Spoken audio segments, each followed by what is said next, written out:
ইবন আব্বাস রাজিয়াল্লাহু আনহু থেকে বর্ণিত যে একবার নবী সাল্লাল্লাহু আলাইহি ওয়াসাল্লাম ঘুমিয়েছিলেন, এমনকি তার নিঃশ্বাসের শব্দ হতে লাগল। এরপর তিনি সালাত আদায় করলেন। সুফিয়ান রহমতুল্লাহ আলাইহি আবার কখনো বলেছেন তিনি শুয়ে পড়লেন, এমনকি তার নিঃশ্বাসের আওয়াজ হতে লাগল। এরপর দাঁড়িয়ে সালাত আদায় করলেন।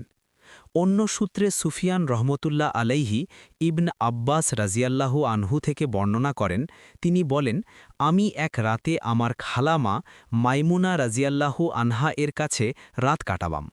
রাতে নবী সাল্লাল্লাহু আলাইহি ওয়াসাল্লাম ঘুম থেকে উঠলেন এবং রাতের কিছু অংশ চলে যাওয়ার পর রাসূলুল্লাহ সাল্লাল্লাহু আলাইহি ওয়াসাল্লাম একটি ঝুলন্ত মশক থেকে হালকা উজু করলেন। রাবি আমর রহমতুল্লাহ আলাইহি বলেন যে হালকাভাবে ধুলেন, পানি কম ব্যবহার করলেন এবং সালাতে দাঁড়িয়ে গেলেন।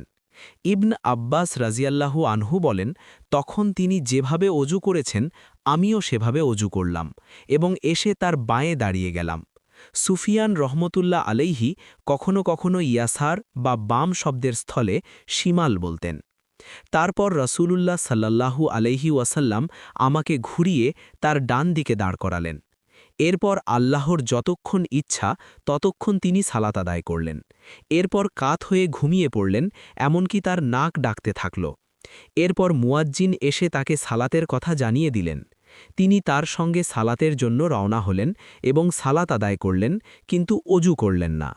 আমরা আমর রহমতুল্লাহ আলাইহিকে বললাম, লোকে বলে যে রাসূলুল্লাহ সাল্লাল্লাহু আলাইহি ওয়াসাল্লামের চোখ ঘুমায় কিন্তু তার অন্তর ঘুমায় না। তখন আমর রহমতুল্লাহ আলাইহি বললেন, আমি উবাইদ ইবনে উমাইর রহমতুল্লাহ আলাইহিকে বলতে শুনেছি, নবীগণের স্বপ্ন ওহী।